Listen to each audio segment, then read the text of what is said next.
Anime fandoms can be both very fun and very strange groups to be a part of. In my experience as an anime fan on the internet, I've seen a lot of different kinds of people in this community, and I've narrowed them down to categories so I can give you a little tour of the different kinds of anime fans on the internet.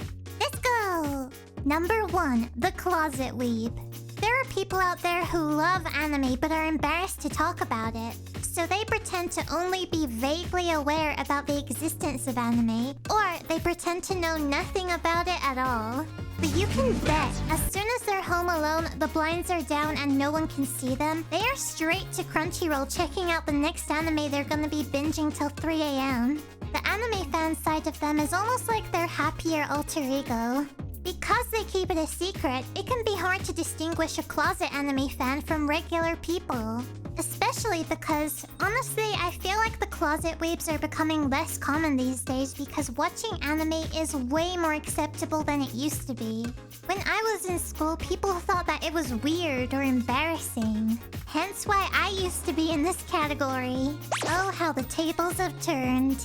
I can't help but wonder now how many other closet weebs might have been in my school and I just had no idea. Number 2, the manga reader. The manga readers are the people who've come to the conclusion that the manga is always better than the anime. You typically don't realize who the manga readers are until a series that they've read gets an anime adaptation, and then they stand up to simply tell you, the manga was better.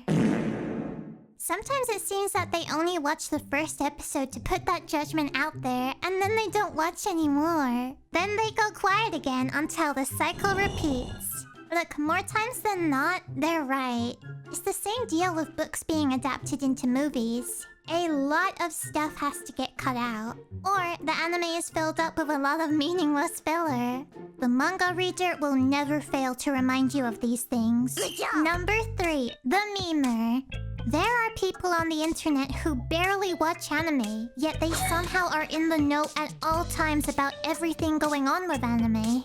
How, might you ask? The answer is very simple. Memes. These people consume anime entirely through memes and videos that they see on the internet. They don't need to actually sit down and watch a show because they've seen the entire plot and funny moments in segments. It's like the anime is a puzzle that they piece together themselves. Number 4, the casual.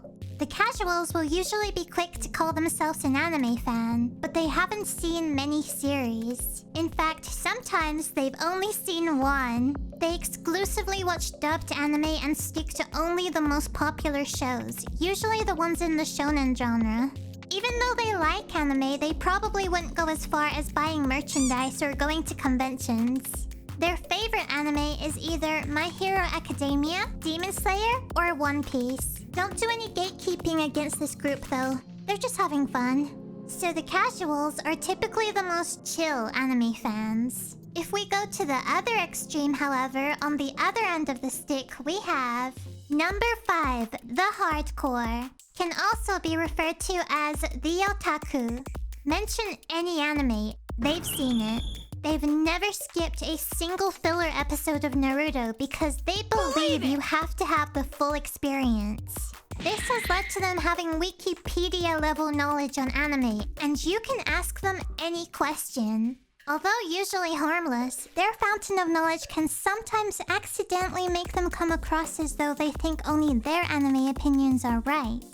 There's a good chance that their Twitter profile picture is a cute anime girl.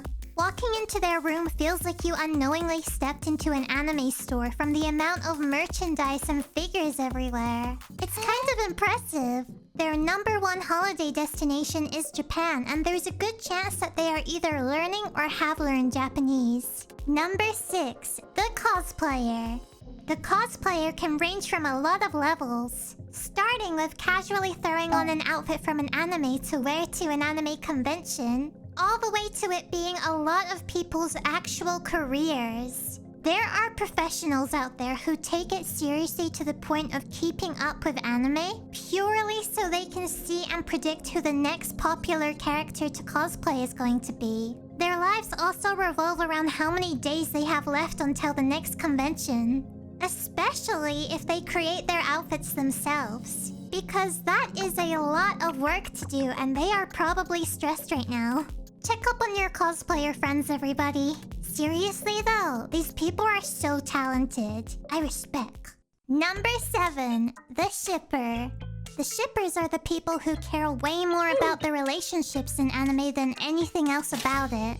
One of their pastimes is picking out characters of a show who barely interact and obsess over them being together. If there's no romance whatsoever in the show, they will take it upon themselves to create the pairings themselves. Sometimes the shippers will take their shipping as far as matching characters from completely different series. They most likely watch or have created anime shipping AMVs. Seriously, this was like a whole era on YouTube. They probably got introduced to a lot of old iconic songs for the first time through AMVs about Naruto and Sasuke. But if YouTube wasn't their outlet, they might have made at least one fanfic or comic about their ships, which may or may not include a self-insert original character. I mean, I wouldn't know or anything. I definitely didn't make a bunch when I was younger. Speaking of fanfics though, that takes us to a subcategory. Number 8. The role player. Some anime fans love certain characters to the point of wanting to play out a part online acting as them. They create profiles made to look like their favorite character and then aim to get into circles of other characters from the show. It's basically like creating fanfiction, but co-writing it with other people playing out the parts. A few years ago on YouTube, I told the story of my experience role-playing an anime character online. Yes, I did that. It was an accident though. I just wanted to make friends with other people who liked anime because, like I established before, I was a closet weeb in school and had no one to talk to about important things like Tokyo Mew Mew. Look, the anime was my childhood, okay? Anyway, I didn't know what role-playing was at first, but from what I saw back then, it was mostly harmless and innocent. But sometimes there are people who can get a little carried away playing their part. He messaged me every day saying things like, "Hi girl, I'm hungry for those lips." Whether you fit into any of these categories or you know someone else who does, remember this video was just made for fun. Also, I'm kind of poking fun at myself a bit here too because I fit into a lot of these categories in different periods of my life. Please subscribe and turn on the notification bell if you'd like to see more of my videos. Also, leave me a comment letting me know what your favorite part of the video was. I love reading what you guys have to say. And if you don't know what to watch next, how about checking out my most recent video about how I learned Japanese? Click right here on the video. I'll see you over there. Thank you for watching.